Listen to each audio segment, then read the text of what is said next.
তো আর বেশি কথা বাড়াবো না, চলে যাচ্ছি মূল ঘটনায়। আসসালামু আলাইকুম প্রিয় লিসেনার্স, আশা করছি আপনারা সবাই ভালো আছেন। আমিও আল্লাহর রহমতে ভালো আছি। তো আজকে আমি আপনাদের সাথে যে ঘটনাটি শেয়ার করতে যাচ্ছি সেটি একজন মাদ্রাসার হাফেজ ছাত্রের ঘটনা। তো আমি কথা না বাড়িয়ে সরাসরি ঘটনায় চলে যাচ্ছি। ঘটনাটি বলার আগে প্রিয় লিসেনার্স, আপনাদের কাছে আমার বিনীত অনুরোধ, দয়া করে আপনারা আমাদের এই চ্যানেলটি সাবস্ক্রাইব করবেন এবং আমাদেরকে সাপোর্ট করবেন। তো আমি সরাসরি চলে যাচ্ছি ঘটনায়। তো ঘটনাটি ঘটে 2010 কিংবা 11 এর দিকে, এবং যার সাথে ঘটনাটি ঘটে সে একজন মাদ্রাসার ছাত্র, সে মাদ্রাসার হাফেজ। তো মাদ্রাসার হাফেজ ছেলেটি, তার নাম ছিল আসাদ। তো আসাদ সব সময় 5 ওয়াক্ত নামাজ এবং ইসলামের পথে সব সময় সুন্দরভাবে চলাফেরা করত, নামাজ পড়তো, মানুষকে দেখলেই ছোট বড় সবাইকে সালাম দিত। অর্থাৎ সে খুবই ইসলামিক এবং ধার্মিক ছিল। তো তার কোরআন তিলাওয়াতও ছিল অনেক সুন্দর। তো তার সাথে একটা বন্ধু ছিল, তার নাম ছিল কামাল। তো আসাদ আর কামাল সবসময় একসাথে থাকতো। তারা দুজনে একসাথে খেলতে যেত, একসাথে পড়তো, একসাথে নামাজ পড়তো। কারণ তারা যে মাদ্রাসার যে বোর্ডিং ছিল, মাদ্রাসায় তারা একসাথেই থাকতো। তো ঘটনাটি ঘটে 2011 এর শেষের দিকে। আসাদের খুব সুন্দর গলার স্বর ছিল, সে খুব সুন্দর তিলাওয়াত করত। তো প্রত্যেকদিন সে রাত 2টা-3টা পর্যন্ত তিলাওয়াত করত, এবং সে যখন তিলাওয়াত করত তখন সে লক্ষ্য করত কারো পায়ে হেঁটে যাওয়ার আওয়াজ কিংবা কারো বসার আওয়াজ, এবং সে যখন আওয়াজ পেত তখন কিন্তু সে আশেপাশে তাকিয়ে দেখতো, কিন্তু কাউকে দেখতো না। সে কিন্তু কাউকে দেখতে পেত না, কিন্তু সে ঠিকই অনুভব করতো যে কেউ বসলো, কেউ উঠলো বা কেউ হেঁটে যাচ্ছে, এরকম একটা আওয়াজ হইতো। তো সে এগুলা অনুভব করতে পারতো, কিন্তু চোখে দেখতে পেত না। তো প্রিয় লিসেনার্স, সে এভাবে যাচ্ছে, এভাবে 8 দিন 10 দিন এরকম ঘটনা তার সাথে ঘটে যাচ্ছে। তারপর সে তার মসজিদের যে মাদ্রাসার যে বড় হুজুরের সাথে বিষয়গুলো সম্পর্কে নিয়ে আলোচনা করলো যে, হুজুর, আমি যখন পড়তে বসি, কোরআন তেলাওয়াত করতে বসি, তখন আমি লক্ষ্য করি যে কেউ আমার পাশ দিয়ে হেঁটে যাচ্ছে, কেউ আমার পাশে বসছে, দাঁড়িয়ে যাচ্ছে, এরকম একটা আওয়াজ আমি হুজুর পাই। তো আবার আমি যখন তাকাই, তখন তাকিয়ে দেখি আমার আশেপাশে হুজুর কেউ নেই। তো হুজুর জিনিসটা বুঝতে পারলো যে হয়তো কোনো জিন। তার তো হুজুর তো আগে থেকেই জানে যে আসাদের গলার যে কোরআন তেলাওয়াত খুবই সুন্দর, এবং হয়তোবা জিনেরা আসে তার তিলাওয়াত শুনতে, কিংবা কোনো জিনের হয়তো ভালো লাগছে তার তিলাওয়াত, যে কারণে এই ধরনের আওয়াজ সে পায়। তো হুজুর আর এই বিষয়টা আসাদকে বলে না, কারণ আসাদকে যদি বলে তাহলে আসাদ ভয় পেতে পারে, তার সমস্যা হতে পারে। তাই আসাদকে হুজুর সেটা বলে না। তো হুজুর আসাদকে বলে, না, এগুলা তোমার ভুল ধারণা, তুমি তো কোরআন পড়ো, হয়তোবা মনটা তো তোমার কোরআনের দিকে থাকে, এই বাহিরের আওয়াজগুলা তোমার একটা নিজের মনের একটা ভুল। তো এই কথা বুঝিয়ে হুজুর আসাদকে তার রুমে পাঠিয়ে দিল, বললো যাও গিয়ে বিশ্রাম নাও। তারপর আসাদ ওই রাতে আবার কোরআন তেলাওয়াত করতে বসছে, তখন আবার এই রকমের আওয়াজ সে পাচ্ছে। তো এই দিনের আওয়াজটা আওয়াজটা সে পাওয়ার সাথে সাথে সে অনেক সুঘ্রাণ, অনেক সুন্দর একটি স্মেল বা সুন্দর একটি ঘ্রাণ সে পেতে লাগলো। এই ঘ্রাণটি অনেক সুন্দর। তো এই ঘ্রাণে তার নাকে এসে লাগলো। তো সে অনুভব করতে পারলো যে কেউ হাঁটছে, কেউ বসছে, এরকম। তো সে তার মনের ভুল ভেবে কোরআন তিলাওয়াতে মন দিল এবং কোরআন তিলাওয়াত করতে লাগলো। তো প্রিয় লিসেনার্স, কিছু কথা যেগুলো আসাদ রিলেটেড, আসাদ সম্পর্কিত, সেই কথাগুলো আপনাদের বলে নিলে আপনাদের ঘটনাটি বুঝতে অনেক সুবিধা হবে। আসাদ পড়ালেখায় ভালো। প্রত্যেক হুজুর এবং প্রত্যেক ছাত্রছাত্রী আসাদকে খুবই ভালোবাসতো। কিন্তু আসাদের কিছু শত্রু ছিল। শত্রু কিভাবে হইল আমি আপনাদের সাথে সেটা শেয়ার করছি। আসাদ যখন হাফেজি পড়ছিল, হিফজে পড়ছিল, তখন আসাদের সাথে কিছু ছাত্র পড়ালেখা করত এবং একদিন একটা ছাত্র আসাদের সাথে খারাপ ব্যবহার করে কোনো একটি কারণে, এবং সে খারাপ ব্যবহার করার ফলে মাদ্রাসার হুজুর ওই ছেলেটিকে তার বাবা মা এনে তাকে বের করে দেয় মাদ্রাসা থেকে।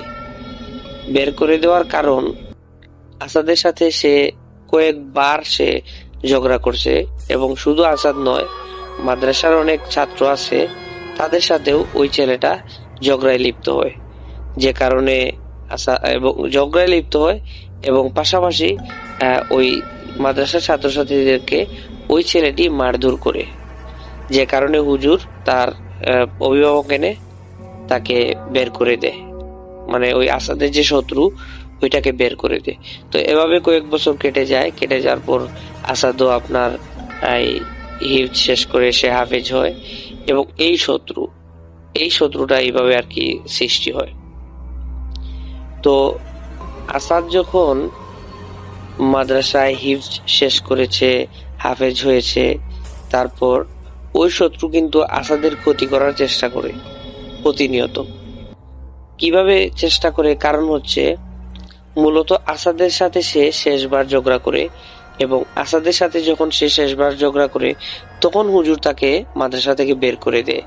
আর ওই ছেলেটি মনে করে যে আসাদই তার কারণ, যে কারণে আসাদের সব দোষ, এবং আসাদের কারণেই তাকে মাদ্রাসা থেকে বের করে দেওয়া হয়েছে। সে এই ধারণা নিয়ে আসাদের ক্ষতি করতে চায়। তো আসাদ যখন রাস্তা দিয়ে হেঁটে যায় তখন ওই ছেলেটি বড় বড় ঢিল নিয়ে, বড় বড় পাথর নিয়ে আসাদকে পিছন থেকে তাকে ঢিল মারে। তো মাঝে মধ্যে আসাদের শরীরে লাগে, মাঝে মধ্যে আসাদের শরীরে লাগে না, এইরকম আর কি একটা অবস্থা। তো বিভিন্ন ভাবে ক্ষতি করতে চায়। তো সে সরাসরি তো ক্ষতি করতে পারবে না, ক্ষতি করলে সমস্যা আছে। তো এইভাবে পিছনে লেগে থাকে, তাকে বিভিন্নভাবে কৌশল অবলম্বন করে আসাদকে আপনার কষ্ট দেওয়ার জন্য বা তাকে মারার জন্য, এরকম আর কি একটা বিষয়। তো আরেকদিন ঘটে একটি ভয়ঙ্কর ঘটনাটি এইরকম। মাদ্রাসায় কিন্তু প্রিয় লিসেনার্স মসজিদও ছিল, এবং সেই মসজিদে ওই ছেলেটি নামাজও পড়তে আসতো, এবং নামাজ পড়তে যখন ওই ছেলেটি আসতো তখন সে কোনোভাবে চাইতো যে আসাদের সাথে সে মারধর করতে বা আসাদকে কোনোভাবে ক্ষতি করার জন্য সেই ছেলেটি মসজিদে আসতো। মূলত নামাজ পড়া তার উদ্দেশ্য ছিল না। কোনোদিন আসাদের জুতা লুকিয়ে ফেলতো, কোনোদিন আসাদকে মানে ইচ্ছে করে সিঁড়ি দিয়ে উঠার সময় ধাক্কা মারতো, এইরকম ঘটনা করতো বা এইরকম কাজ করতো ওই ছেলেটি। তো ওই ছেলেটির নাম ছিল রফিক। আর প্রিয় লিসেনার্স, আমি যে আপনাদেরকে বলেছিলাম যে এই কোরআন শরীফ যখন সে পড়তো আসাদ, তখন আশেপাশে তখন সে অনুভব করতো যে কেউ একজন হেঁটে যাচ্ছে বা কেউ একজন এই বসে, এরকম একটা আমি আপনাদেরকে কিন্তু বলছিলাম। তো ওইখানে কিন্তু মূলত ওইটা ছিল জিন। তো আসাদের সাথে ওই জিন আর কি ছিল, আসাদকে পছন্দ করতো। তো এটা কিভাবে জানতে পারে? এটা তো আপনারা জানেন যে ওই হুজুর বলছিল যে এটা জিন, এই আর কি। তো ওই দিন যে ভয়ানক ঘটনাটা ঘটে সেটা হচ্ছে ভয়ানক না, এটাকে ভয়ানক বললে হয় না, তা অলৌকিক ঘটনা। যেমন যেদিন আসাদকে ছেলেটি এই ধাক্কা মারে, সিঁড়ি থেকে ধাক্কা মারে, ওই দিন আসাদ অনেক জোরে সিঁড়ি থেকে পড়ে যায়, তারপরও আসাদের কোনো ক্ষয়ক্ষতি হয় না। এমন ভাবে সে সিঁড়ি থেকে পড়ে, ওই মূলত ওই যে রফিক তাকে ধাক্কা মেরে ফেলেছে, কিন্তু আসাদের কোনো ক্ষতি হয় নাই। এমন ভাবে সে নিচে পড়েছে, যে কেউ যদি পড়তো হাত পা ভাঙতো অথবা ক্ষতবিক্ষত হতো, এরকম একটা অবস্থা, কিন্তু আসাদের কোনো কিছুই হয় নাই। তো বড় হুজুর এই বিষয়টি অন্যান্য ছাত্রদের কাছ থেকে জেনে কামাল ছিল, এই যে আমি বলছিলাম আসাদের বন্ধু কামালের কাছ থেকে শুনেছে হুজুর। তারপরে আপনার এই আরো ছাত্রছাত্রী এরকম হুজুরের কাছে বলেছে যে এই রফিক আসছে মসজিদে, এসে আসাদকে এরকম ধাক্কা দিয়ে ফেলে দিয়েছে এবং এরকম ঘটনা। তো হুজুর এরকম ঘটনার বর্ণনা শোনার পর হুজুর আসাদকে ডেকে ওনার রুমে আনলেন, এনে আসাদকে জিজ্ঞাসা করলেন, তুমি কি ব্যথা পেয়েছো? তখন আসাদ বলল, না হুজুর, জি না হুজুর, আমি কোনো ব্যথা পাইনি। তো এই কথা বলে হুজুর বলল, আচ্ছা ঠিক আছে, তুমি রুমে যাও, আমি দেখছি বিষয়টা। তখন হুজুর বুঝে ফেললেন যে সে যে পড়লো, এত জোরে পড়লো, এত ভয়ঙ্কর ভাবে সে পড়লো, তার কোনো ক্ষতি হয় নাই, নিশ্চয়ই ওই জিনটা তাকে রক্ষা করছে। এইরকম একটা বিষয় আর কি হুজুর ধারণা করলো। তারপর হুজুর আবার রফিককে আনলো, রফিকের বাবা মাকে খবর পাঠিয়ে তাদেরকে আবার মাদ্রাসায় আনলো, এনে রফিকের বিষয়গুলা তার মা বাবার কাছে বললো যে এরকম আপনার ছেলে মসজিদে আসে, কিন্তু সে নামাজ পড়তে আসে ঠিকই, কিন্তু বিভিন্ন ভাবে আসাদের সে ক্ষতি করার চেষ্টা করে। একদিন সে জুতা লুকিয়ে ফেলে, একদিন ধাক্কা মারে, ইচ্ছাকৃত ভাবে তাকে ক্ষতি করার চেষ্টা করে। এরকম করলে কিন্তু আসলে জিনিসটা ঠিক না, আপনার ছেলেকে একটু বুঝায়েন। তো এরকম হুজুর বলে রফিকের বাবা মাকে বুঝিয়ে তাদেরকে পাঠিয়ে দিলেন বাসায়। তো বাসায় পাঠানোর পর হুজুর জানতে পারে যে রফিকের বাবা মা রফিককে ঘর থেকে বের করে দিয়েছে। রফিকের বাবা মা রফিককে বের করে দেওয়ার কারণ হলো, রফিক বিভিন্ন খারাপ মানুষের সাথে চলে, বিভিন্ন খারাপ জিনিস খায়, এবং মাদ্রাসার পড়ালেখা তো সে অনেক আগেই ছেড়ে দিয়েছে। তো রফিকও ভাবতে শুরু করে যে আসাদের কারণেই সে আজ ঘর ছাড়া। তো রফিক সিদ্ধান্ত নেয় যে আজকে সে ঘর ছাড়া হয়েছে, আসাদকে সে দুনিয়া ছাড়া করবে, এরকম একটি প্রতিজ্ঞা নেয়। তার বাবা মাকে বলে দেয় যে আমি আসাদকে দুনিয়া ছাড়া করব। তো এইরকম কথা বলার পর রফিক প্রতিদিন আসাদ কখন কি করে, কোথায় যায়, সবকিছু ফলো করে, লুকিয়ে লুকিয়ে আসাদের পিছনে দেখে। আসাদও বুঝতে পারে যে রফিক যে তাকে পিছু নিয়েছে, সে কি করে না করে এগুলো সে লক্ষ্য করছে।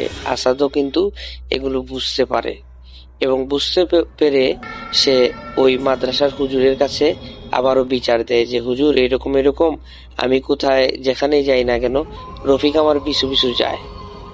তো হুজুর বলে, আচ্ছা সমস্যা নাই, ওর বাবা মাকে তো আমি বলছি, তুমি নিশ্চিন্তা থাকো, তুমি তোমার মতো সাবধানে চলাফেরা করো। তো প্রিয় লিসেনার্স, আসাদ একদিন একটি মাঠ দিয়ে হেঁটে যাচ্ছিল। মাঠ দিয়ে হেঁটে যাওয়ার কারণ হচ্ছে, আসাদ সপ্তাহে একদিন তার বাবা মার সাথে দেখা করতে যেত বাসায়, ওর নিজের বাসায়। ও তো মাদ্রাসা থেকে লেখাপড়া করতো, সপ্তাহে একদিন তার বাবা মার সাথে দেখা করতে যেত।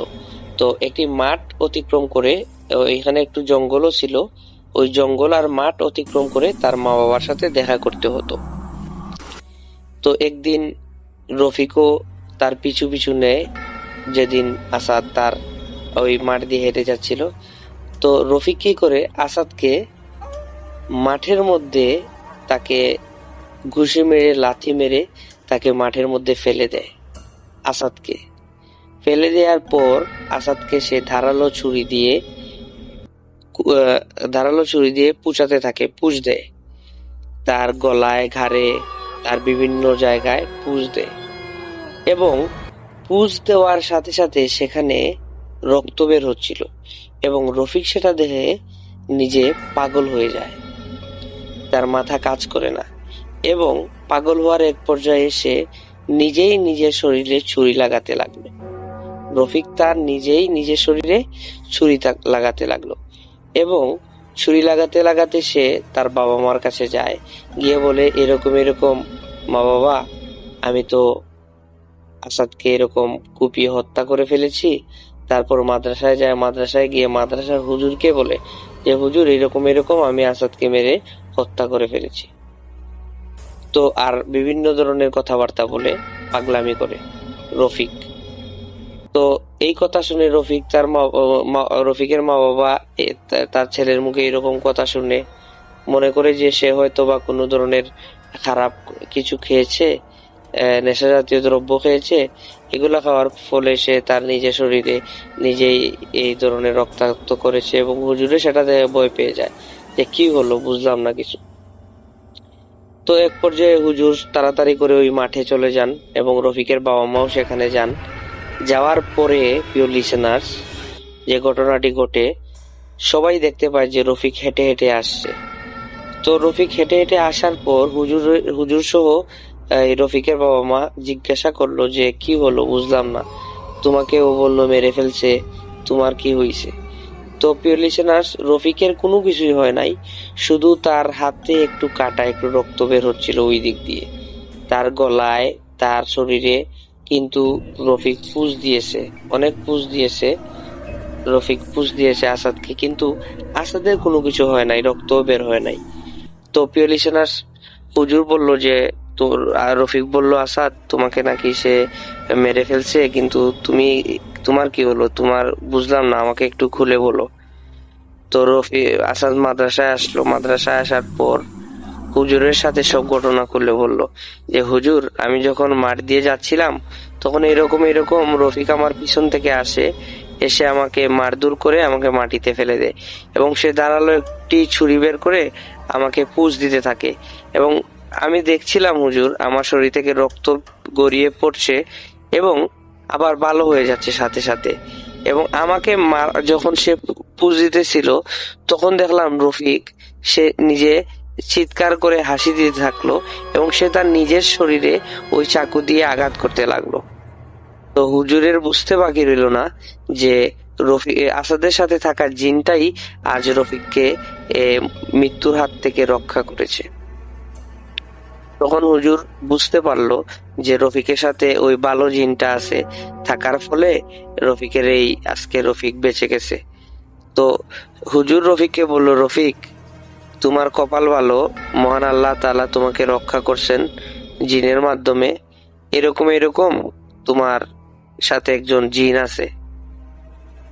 ওই হুজুর অনেক আল্লাহওয়ালা ছিল, যে কারণে তিনি ভালোভাবে বুঝে গেছে যে তোমার সাথে একজন জিন আছে, যে জিনটা তোমাকে রক্ষা করে, সব সময় বিপদের হাত থেকে তোমাকে বাঁচায়। ওই দিন যখন তুমি সিঁড়ি থেকে পড়ে গিয়েছিলে, তোমার কোনো ক্ষতি হয় নাই, ওই জিনটা তোমাকে রক্ষা করেছিল। এবং আজকে তুমি যে সে তোমাকে চাকু দিয়ে, তোমাকে ধারালো ছুরি দিয়ে সে আঘাত করলো, তোমার কিছু হয় নাই, আজকেও ওই জিন তোমাকে রক্ষা করছে এবং রফিককে পাগল করে দিছে। তো জিন তোমাকে রক্ষা করছে রফিক, আসাদ, তুমি আল্লাহর কাছে শুকরিয়া আদায় করো আর নিজে সাবধানে চলাফেরা করিও। তো এই ছিল প্রিয় লিসেনার্স ঘটনা। আর ঘটনাটি আমি যার কাছ থেকে কালেক্ট করেছি সে ছিল কামাল, আসাদের বন্ধু কামাল।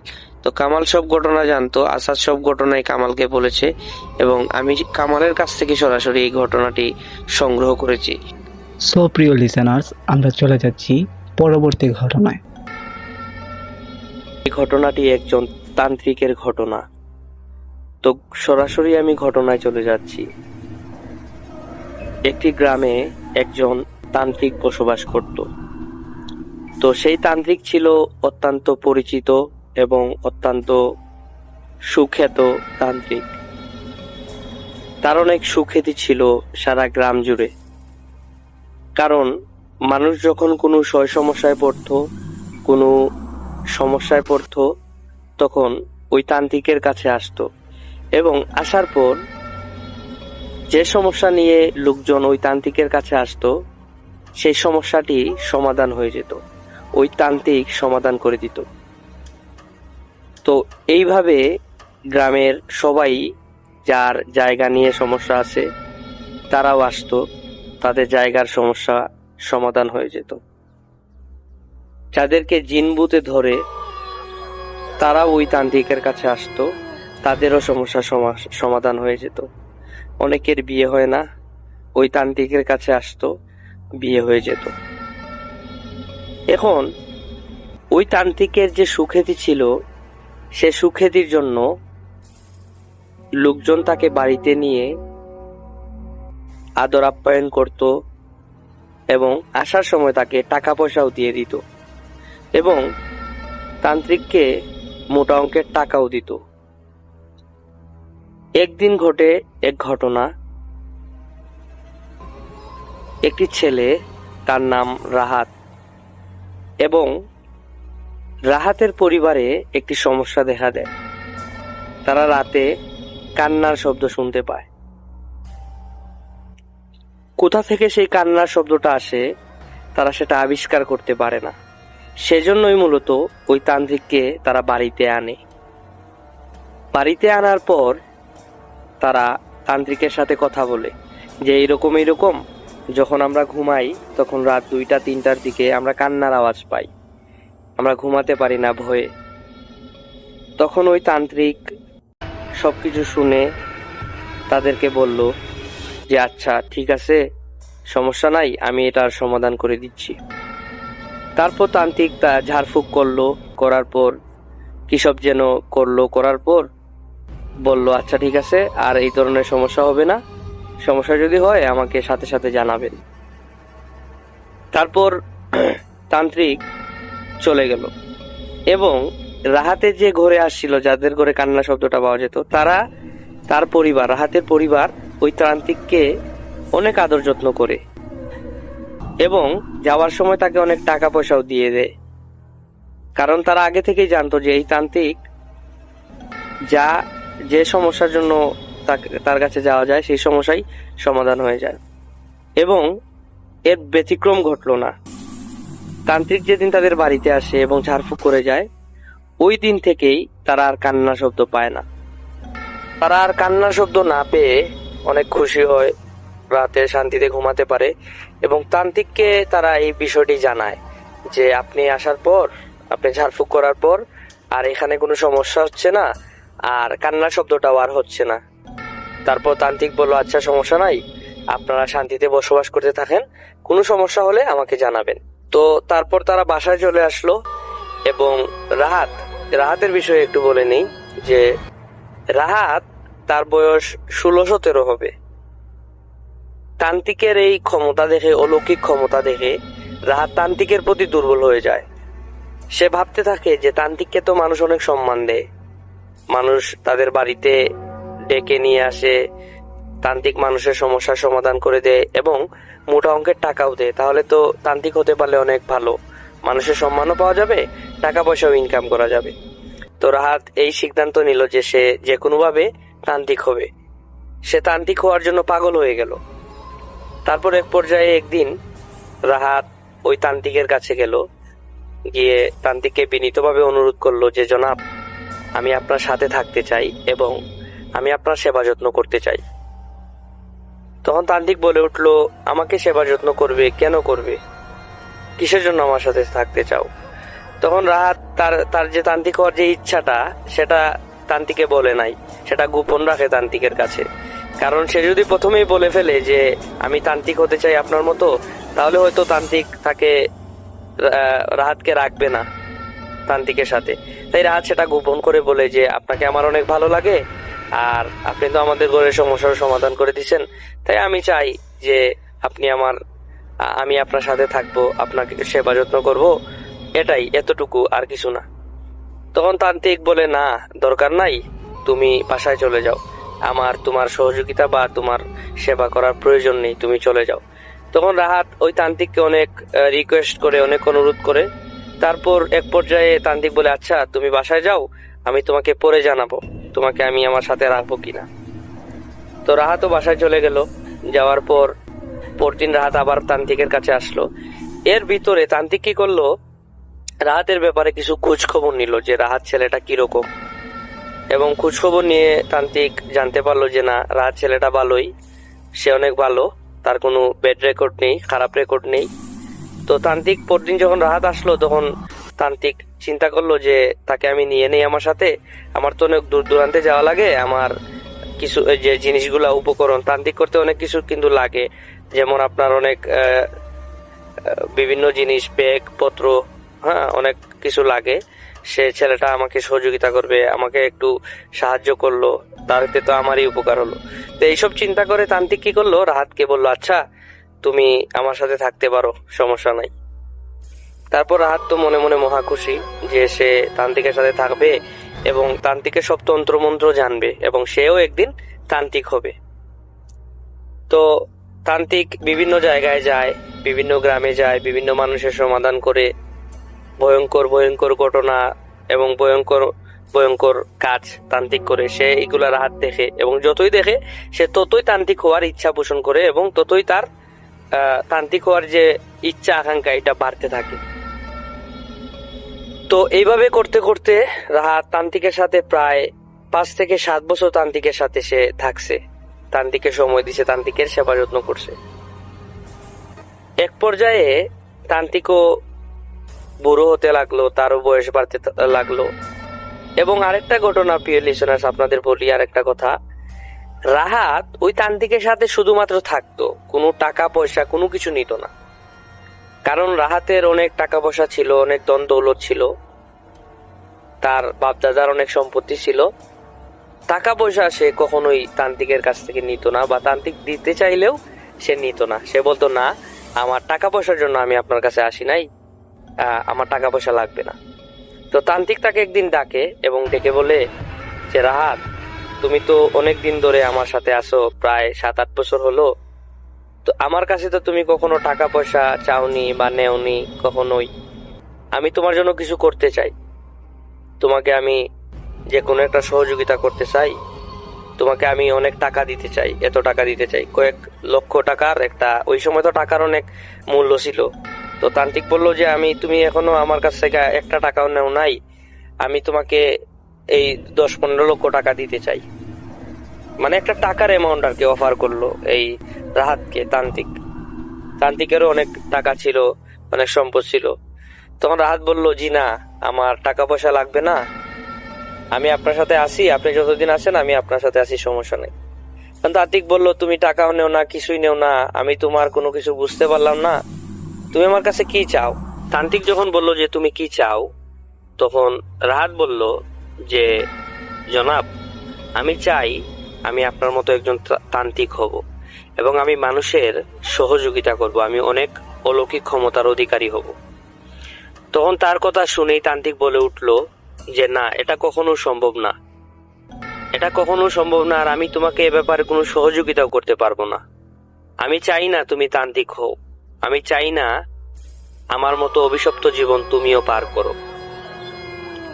তখন রাহাত বলে উঠল না না, এটা বললে কিভাবে হবে, আমি আপনার সাথে এত বছর থেকেছি, এত বছর আমি আপনার সাহায্য সহযোগিতা করেছি, আমি কখনো আপনার কাছে কোনো বিনিময় চাইনি, কোনো কিছু চাইনি। এখন আমি চাচ্ছি আমার ইচ্ছা, আমার স্বপ্ন আপনি পূরণ করেন, কিন্তু আপনি না বলছেন, এটা কিভাবে হবে বলেন? তখন তান্ত্রিক রাহাতকে অনেকভাবে বুঝালো যে এই যে তান্ত্রিকের যে জীবন, আমার যে জীবন, সেটা মোটেও সহজ নয়, এবং এই যে তান্ত্রিক হতে হলে অনেক কঠিন কঠিন কাজ করতে হয়, যেটা তুমি কখনো পারবে না, আর আমি চাইও না যে তুমি এই কাজ করো এবং তান্ত্রিক হও, কারণ তান্ত্রিকের রাস্তাটা এত সহজ না। তো তান্ত্রিক অনেকভাবেই রাহাতকে বুঝালো তান্ত্রিক না হওয়ার জন্য, এবং রাহাত কোনোভাবেই রাজি হচ্ছিল না, কারণ সে তান্ত্রিক হওয়ার জন্যই তান্ত্রিকের পিছনে 7-8 বছর তার জীবন থেকে ব্যয় করেছে এবং এই স্বপ্নকেই সে লালন করে তান্ত্রিকের কাছে এসেছে। সে কিছুতেই রাজি হচ্ছিল না এবং তান্ত্রিককে অনেক অনুরোধ করতে লাগলো। তো তান্ত্রিকও কিছু তার উপায় না পেয়ে তান্ত্রিক ভাবলো যে ছেলেটা আমার পিছনে এত সময় ব্যয় করছে, এখন কোনোভাবেই সে বুঝতে পারতেছে না, তো এখন আর কি করার। তো তান্ত্রিক বলল আচ্ছা, তুমি যখন এত কিছু বলতেছো, আচ্ছা ঠিক আছে, আমি তোমাকে তান্ত্রিক হওয়ার জন্য সহযোগিতা করব, সব যাবতীয় কিছু তোমাকে বলে দিব, সমস্যা নাই। কিন্তু একটা শর্ত আছে, শর্তটা হচ্ছে আমি তোমাকে যা যা বলবো, যা কিছু বলতে বলবো, করতে বলবো, তোমাকে তাই করতে হবে। তুমি যদি তখন পিছপা হও তখন কিন্তু সমস্যা আছে, তখন কিন্তু তুমিও মরবে, আমিও মরবো। তো তুমি বুঝে শুনে পা বাড়াও, না হলে তুমিও মরবে, আমিও মরবো। তো রাহাত কি করলো, তান্ত্রিকের এই কথা শুনে সে বলল, না সমস্যা নাই, আমি তো তান্ত্রিক হওয়ার জন্যই আপনার কাছে আসছি, সমস্যা নাই, আপনি যা করতে বলবেন, যত ভয়ঙ্করই হোক না কেন, যত কঠিনই হোক না কেন, আমি সেটা করব। তো তান্ত্রিক বলল, আচ্ছা ঠিক আছে, সমস্যা নাই, তবে তুমি মনে রাখো, তুমি বলছো যে যত কঠিনই হোক না কেন তুমি সেটা করবে।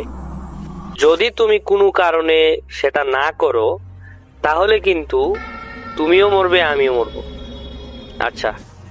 তো তান্ত্রিক এই কথা বলে রাহাতকে বললো, রাহাতও বললো, আচ্ছা ঠিক আছে, সমস্যা নাই, আমি আপনি যা যা বলবেন তা তা করবো। তারপর তান্ত্রিক বলল যে আচ্ছা, আজকে রাত্রে তুমি আমার কাছে আসিও, আমি তোমাকে তন্ত্রমন্ত্র কিছু শিখাবো এবং কিছু কাজ দিব, সেই কাজগুলা তুমি করবা। বললো, আচ্ছা জনাব, আমি রাত্রে আসব।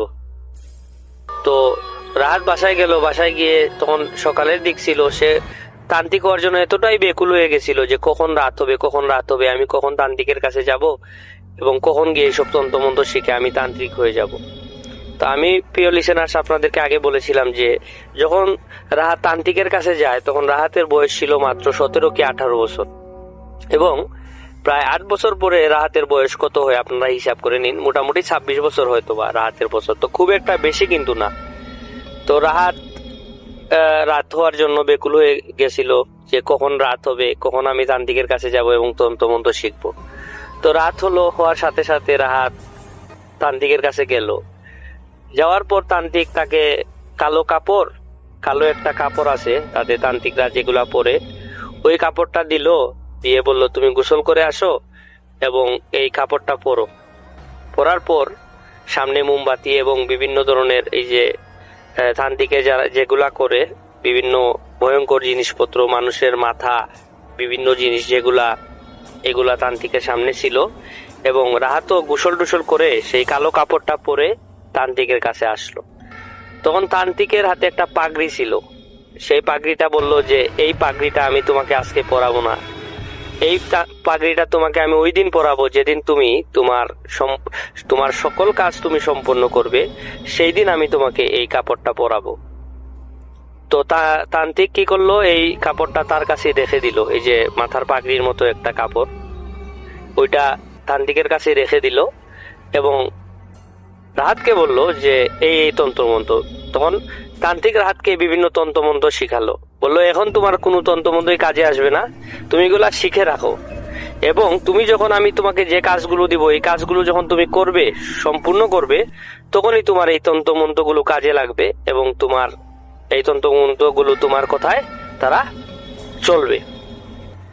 তো রাহাতকে তন্ত্রমন্ত্র শেখানোর পরে, কিছু তন্ত্রমন্ত্র শেখানোর পরে তান্ত্রিক বলল যে এখন তোমার যেটা কাজ, সেই কাজটা হচ্ছে তুমি একজন বাচ্চাকে ম্যানেজ করবে, একজন বাচ্চাকে তুমি আনবে, খুঁজে বের করবে, যে বাচ্চার এই পৃথিবীতে কেউ নেই, মা বাবা ভাই বোন কেউ নেই, এমন একটা বাচ্চাকে তুমি আনতে হবে, সংগ্রহ করতে হবে, খুঁজে বের করতে হবে।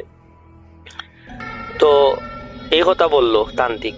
তখন রাহাত বলল, এটা কোনো বিষয় না, আমি আপনাকে এটা ব্যবস্থা করে আপনার কাছে নিয়ে আসছি।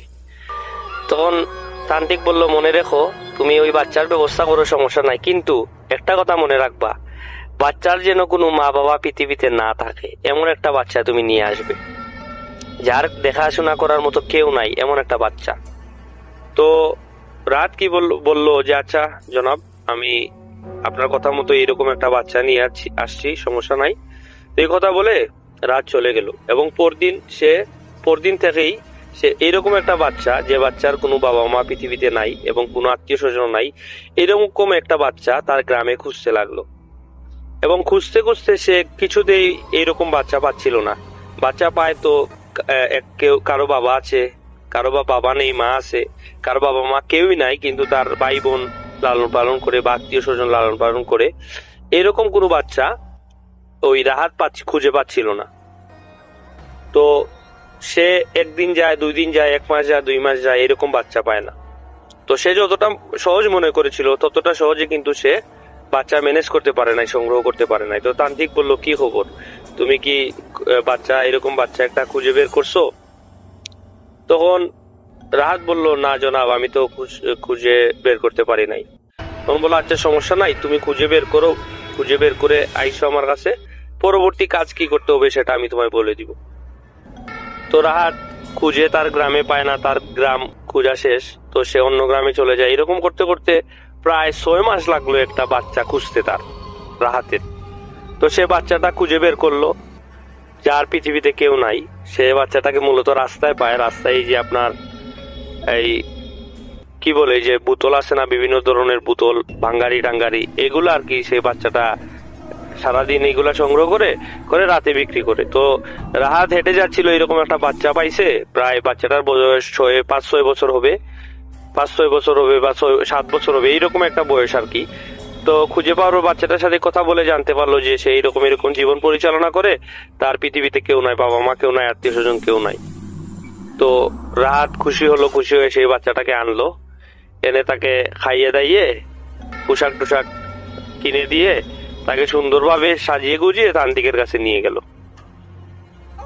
তান্ত্রিকের কাছে নিয়ে যাওয়ার পর তান্ত্রিক বলল, আচ্ছা ঠিক আছে, এই বাচ্চাটা তুমি নিয়ে আসছো, তার কি বাবা মা আছে? বলল, না জনাব, তার বাবা মা পৃথিবীতে কেউ নাই, কোনো আত্মীয় স্বজন নাই, এরকম তারে আমি রাস্তা থেকে তুলে নিয়ে আসছি, মানে রাস্তা থেকে আর কি কুড়িয়ে নিয়ে আসে। বললো, আচ্ছা ঠিক আছে, এখন তুমি এই বাচ্চাটাকে আগামী 10 বছর এই বাচ্চাটাকে তুমি লালন পালন করবে। তখন রাহাত বলল, যে কি বলছেন আপনি এইসব, 10 বছর আমি তাকে লালন পালন করব? আমি তো ভাবছিলাম যে এই বাচ্চাটাকে নিয়ে আসব, তারপর আমার কাজ শেষ, আমি তান্ত্রিক হয়ে যাব। তখন তান্ত্রিক বলল, আমি আগেই বলেছিলাম তোমাকে যে তান্ত্রিকের এই রাস্তাটা এবং তান্ত্রিক হওয়াটা এত সহজ নয়, এটা অনেক কঠিন এবং অনেক ভয়ঙ্কর, এটা একটা অভিশপ্ত জীবন, তান্ত্রিকের জীবনটা একটা অভিশপ্ত জীবন। তো রাহাত বলল, কি আর করার, মনে মনে সে আর কি ভাবতে লাগলো যে কি আর করার, তান্ত্রিক যখন আমি হবই। কেউ কেউ আছে প্রিয় লিসেনার, যে যারা ইচ্ছা পোষণ করে যে আমি এটা হতে চায়, এরকম মানুষ কিন্তু জেদি মানুষ আছে। তো রাহাতও কিন্তু ওই রকম মানুষ ছিল, জেদি মানুষ ছিল। তার ভিতরে যে এমন ভাবে তান্ত্রিক হওয়ার যে ইচ্ছাটা, ওইটা এমন ভাবে তাকে মানে আক্রমণ করছিল যে সে তান্ত্রিক হয়ে ছাড়বেই যে কোনো কিছুর বিনিময়ে। তো তান্ত্রিক বললো যে এই 10 বছর তুমি বাচ্চাটাকে লালন পালন করবে, তুমি এই বাচ্চাটাকে নিজের সন্তানের মতো আদর করবে, এই বাচ্চাটা তোমার কাছে যা চাইবে তুমি তাই তাকে দিবে, কখনো তাকে তুমি কি করবে না, কোনো ধরনের কষ্ট দিবে না, অবহেলা করবে না, তুমি তোমার বাচ্চার মতোই এই ছেলেটাকে লালন পালন করবে। করে 10 বছরের ঠিক আর 10 দিন আগে আমি তোমাকে বলে দিব যে 10 বছর যেদিন হবে ওই দিন তোমাকে কি করতে হবে। তখন রাহাত বলল, আচ্ছা জনাব, ঠিক আছে, আমি এই বাচ্চাটাকে আমার নিজের মতোই লালন পালন করব, আর 10 বছরের আগে আমি আপনার সাথে যোগাযোগ করব। তখন রাহাত বাচ্চাটাকে নিয়ে চলে গেল। নিয়ে সে ইতিমধ্যে লিসেনার্স, আরেকটি কথা আপনাদেরকে আমি বলতে ভুলে গেছি, যে বিষয়টা হচ্ছে এর মধ্যে কিন্তু আপনার এই যে রাহাত কিন্তু বিয়ে করে ফেলেছিল। তো রাহাতের ঘরে বউ ছিল। তো বাচ্চাটাকে নিয়ে সে বাসায় গেল। যাওয়ার পর সে তার বউকে বলল যে, বউ, এই বাচ্চাটা আমি খুঁজে আনছি, এই বাচ্চাটাকে তুমি নিজের সন্তানের মতো লালন পালন করবে, কখনো তাকে তুমি কষ্ট দিও না। আর প্রিয় লিসেনার, আরেকটি বিষয়, এই রাহাতের বউয়ের কিন্তু কোনো বাচ্চা কাচ্চা হচ্ছিল না, যে কারণে তার বউও অনেক খুশি হয় বাচ্চাটাকে দেখে এবং তার নিজের সন্তানের মতোই আদর করতে লাগে। এবং এই যে যাবতীয় ঘটনা, সে যে তান্ত্রিক হওয়ার জন্য এই বাচ্চাটাকে আনছে, সে ঘটনাটা কিন্তু তার বউ জানে না, এই কোনো কিছুই তার বউ জানে না। তো বাচ্চাটাকে আনার পর সে, রাহাত এবং রাহাতের বউ দুজনেই বাচ্চাটাকে অনেক আদর করে, ভালোবাসে, অনেক যত্ন করে। তো বাচ্চাটা তাদের সাথে থাকে এবং ওই বাচ্চাটা রাহাতকে আব্বা এবং রাহাতের বউকে আম্মা বলে ডাকে। তো বাচ্চাটা এমন ভাবে তাদের সাথে মিশে যায় এবং তারাও এমন ভাবে বাচ্চাটার সাথে মিশে যায় এবং আদর যত্ন করে, যে আসলে বোঝা যাচ্ছিল না যে আসলে কেউই পরের সন্তান, মানে এটা বলছিল না। ছেলেটাও বাবা আব্বা আম্মা ডাকছিল এবং রাহাতও সন্তানের মতো দেখছিল, তো এখানে কোনো অসুবিধা নাই। তো এইভাবে প্রায় 5-6 বছর কেটে যায়। 5-6 বছর কেটে যাওয়ার পর একদিন হঠাৎ করে তান্ত্রিকের সাথে রাহাত তান্ত্রিকের সাথে দেখা করতে যায়। দেখা করতে যাওয়ার পর তান্ত্রিক রাহাতকে বলে যে আমি তো এই গ্রাম ছেড়ে চলে যাচ্ছি, আমি এখানে আমার কাজ শেষ, এখন আমি অন্য একটা গ্রামে যাচ্ছি, তো তোমার সাথে আমার দেখা হবে না। তখন রাহাত বলে উঠলো, এসব কি বলছেন আপনি? আপনি আমাকে বললেন যে তান্ত্রিক হওয়ার জন্য আমি আপনার সাথে 7-8 বছর থাকলাম এবং আমি বাচ্চাটাকেও আনলাম, বাচ্চাটাকে বললেন 10 বছর লালন পালন করতে। এখন আমি 6 বছর তাকে লালন পালন করে ফেলছি, আর আছে 4 বছর। আপনি এখন বলছেন গ্রাম ছেড়ে চলে যাচ্ছেন অন্য গ্রামে, এটা বললে কিভাবে হবে? এটা কোনো কথা? তখন তান্ত্রিক বলল যে তোমার চিন্তার কোনো কারণ নাই, আমি প্রত্যেকটা দিনই গণে রাখতেছি এবং হিসাব রাখতেছি। তুমি যখন আমার কাছে এতদিন ধরে আমারে সময় দিছো, তো আমিও তোমার কাছে, তো তুমি এটা আমার কাছে পাও, এটা আমারও দায়িত্ব যে তোমার ইচ্ছাটা আমার পূরণ করা। তুমি চিন্তা করিও না, আমি 10 বছর মানে আরো 4 বছরের আগেই আবার আমি তোমার সাথে আসবো, এসে আমি তোমার সাথে দেখা করবো, তুমি নিশ্চিন্তা থাকতে পারো। আর আমি এমন জায়গায় যাচ্ছি, তুমি যে কোনো সমস্যায় তুমি আমার সাথে দেখা করিও, কোনো সমস্যা নাই। এই কথা বলো তান্ত্রিক রাহাতকে। তখন রাহাতও বললো আচ্ছা সমস্যা নাই, আপনি যান, আপনারও যদি আমাকে প্রয়োজন হয় আপনি আমাকে ফোন দিয়েন, বা সরি তখন ফোন ছিল না, আপনি আমাকে চিঠি দিয়েন। হ্যাঁ, আপনি আমাকে চিঠি দিয়েন, চিঠি দিলে আমি আপনার সাথে দেখা করব, অথবা আমি আপনার সাথে ওইখানে যাব, গিয়ে দেখা করব। এই কথা বলে তান্ত্রিক বিদায় নিয়ে চলে গেল, রাহাতও তার বাসায় চলে গেল। তো এইরকম করতে করতে প্রিয় লিসেনার্স প্রায় আরো 3 বছর কেটে গেল, প্রায় 4 বছরই কেটে গেছে। আপনার কিছুদিন বাকি আছে আর কি 4 বছর পূরণ হওয়ার। ওইদিকে 6 বছর তো আগেই চলে গেছিল, আর এদিকে 4 বছর পূরণ হয়ে গেছে। মোটামুটি আপনার এই 10-15 দিন বাকি আছে আর কি। তো এই 10-15 দিন বাকি থাকাকালীন তান্ত্রিক গ্রামে আসে, এসে রাহাতকে খুঁজে বের করে বলে, রাহাত এরকম এরকম, তোমার তো প্রায় 10 বছর হয়ে গেছে, বাচ্চাটাকে লালন পালন করছো, আর 14-15 দিন আছে। তো এখন রাহাত বলে উঠলো, হ্যাঁ জনাব আপনি আসছেন, আমি অনেক খুশি হয়েছি। আর ওই তান্ত্রিকও অনেক বৃদ্ধ হয়ে গেছিল, কারণ অনেক সময় তো রাহাতেরই বয়স 34-এর কাছাকাছি হয়ে গেছিল তখন। তো তান্ত্রিক তো আরো বুড়ো হবেই, কারণ সে তখনও একটু বয়স্ক ছিল। তো রাহাত তান্ত্রিককে তার বাসায় নিল, নিয়ে খাবার দাবার খাওয়ালো, তাকে অনেক যত্ন করলো। করার পর তান্ত্রিক তার অন্য জায়গায় চলে গেল, আবার গ্রামে বললো, এবং যাওয়ার আগে এই কথা বললো যে 10-15 দিন আছে, এবং আজ থেকে ঠিক 15-16 দিন পর আমাবস্যার রাত আছে। ওই আমাবস্যার রাতে তুমি ওই বাচ্চাটাকে আমার কাছে নিয়ে আসবে, এবং যেদিন তুমি আমার কাছে নিয়ে আসবে ওই দিন পুরো দিন তাকে না খাইয়ে দাইয়ে রাখবে, তাকে খাওয়াবে না, তাকে এক ফোঁটা পানিও দিবে না তোমার ওই সন্তানকে। তখন রাহাত বলে উঠলো, কি বলেন আপনি? এটা কোনো কথা? আমি আজ ছেলেটাকে এত কষ্ট করে লালন পালন করছি, আপনিই তো বললেন তাকে যেন কোনো কষ্ট না দেই, আর আপনি এখন বলতেছেন তাকে আমি না খাইয়ে রাখবো। কারণ প্রিয় লিসেনার্স, রাহাত তার যে বাচ্চাটার জন্য অনেক একটা আদর যত্ন করে, অনেক একটা ভালো একটা সম্পর্ক হয়েছিল, এবং অনেক মায়া মমতার একটা সম্পর্ক হয়েছিল, এবং সে তান্ত্রিকের সাথে প্রায় ঝগড়া লাগিয়ে দিছে যে কেন আমি তাকে না খাইয়ে রাখবো, না খাইয়ে রাখলে তো সে বাচ্চা মানুষ, তার অনেক কষ্ট হবে, সে না খেয়ে থাকতে পারবে না। তখন তান্ত্রিক বলে উঠলো, তুমি কি ভুলে গেছো, তুমি কিন্তু তান্ত্রিক হওয়ার জন্যই তাকে আনছো, এবং তুমি এখন এই কথা বলতেছো সে যদি একদিন না খায় তাহলে সে মরবে না, তুমি তাকে না খাইয়ে রাখবে, তাকে কোনো এক ফোঁটা পানিও তাকে দিবে না, এক ফোঁটা পানিও তাকে স্পর্শ করতে দিবে না। তান্ত্রিক রাহাতকে এই কথাটা বললো। তখন রাহাত বললো, আচ্ছা ঠিক আছে, সমস্যা নাই, আমি তাকে না খাইয়ে রাখবো, তাকে পানিও দিব না। এ কথা বলে তান্ত্রিক চলে গেল, এবং রাহাতও তার বাসায় চলে আসলো। এবং প্রিয় লিসেনার্স, এরকম করতে করতে 1 দিন যায়, 2 দিন যায়, 3 দিন যায়, 15-16তম দিনে এসে প্রিয় লিসেনার্স তান্ত্রিক চিঠি পাঠায় 15তম দিনে যে রাহাত তুমি এমন একটা জঙ্গল ছিল, নির্জন একটা জঙ্গল, এই জঙ্গলে আমি থাকবো, তুমি রাত 12টায় তোমার ছেলেকে নিয়ে আসবে, এবং তাকে সারাদিন, যেটা আগেই বলছিলাম, সারাদিন তাকে উপোস রাখবে, তাকে কোনো ধরনের খাবার দাবার দিবে না, পানীয় দিবে না, এবং সাথে করে 8-10 কেজি মিষ্টি নিয়ে আসবে। এই কথাটা বলছে তান্ত্রিক চিঠিতে। তো এই কথা বলার পর প্রিয় লিসেনার্স রাহাত ওই 15তম দিনেই তান্ত্রিকের বলা সেই জায়গায় তার বাচ্চাটাকে নিয়ে যায় এবং সাথে করে এই 8-10 কেজি মিষ্টিও নিয়ে যায়।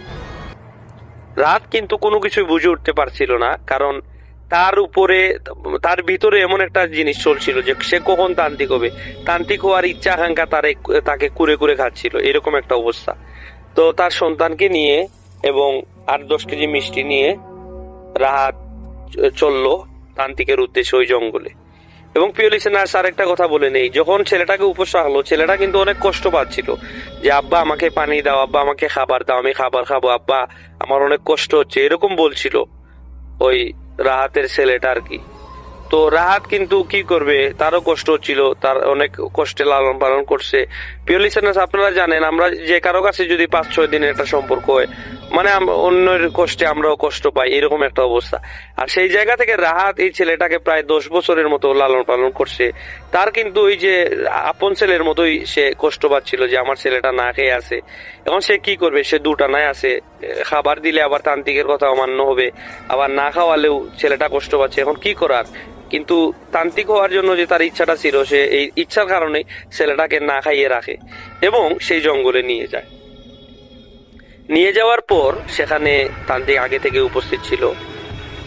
রাহাত তান্ত্রিককে দেখতে পায় এবং দেখার পর তান্ত্রিকের সাথে কথাবার্তা বলে, এবং ওই তান্ত্রিককে দেখে রাহাতের ছেলে জিজ্ঞেস করলো, বাবা উনি কে? তখন রাহাত বলে উঠলো, উনি আমার উস্তাদ, সমস্যা নাই, তুমি এখানে বসো। তখন তান্ত্রিক বলল যে তুমি তোমার ছেলেকে এখানে বসায়া রাখো এবং তুমি আমার সাথে আসো, তোমার সাথে কথা আছে। তো এই কথা বলে তান্ত্রিক রাহাতকে নিয়ে একটু মানে এই তার ছেলের কাছ থেকে একটু দূরে গেল, গিয়ে কিসব যেন কথাবার্তা বলছে। তো কথা বলার এক পর্যায়ে ছেলেটা বলে উঠলো, বাবা আমারে খাবার দাও, আমি খাবার খাবো। তো তান্ত্রিক রাহাতকে শিখিয়ে দিল, তুমি যাও, গিয়ে তোমার ছেলেকে বলো তুমি এখানে শুয়ে থাকো, আমি তোমার জন্য খাবার নিয়ে আসছি, যাও এ কথা তুমি বলে আসো তোমার ছেলেকে। তখন তান্ত্রিকের কথা মতো রাহাত তো কি করলো, তার ছেলের কাছে গেল, গিয়ে বললো, বাবা তুমি এখানে শুয়ে থাকো, আমি তোমার জন্য খাবার নিয়ে আসছি।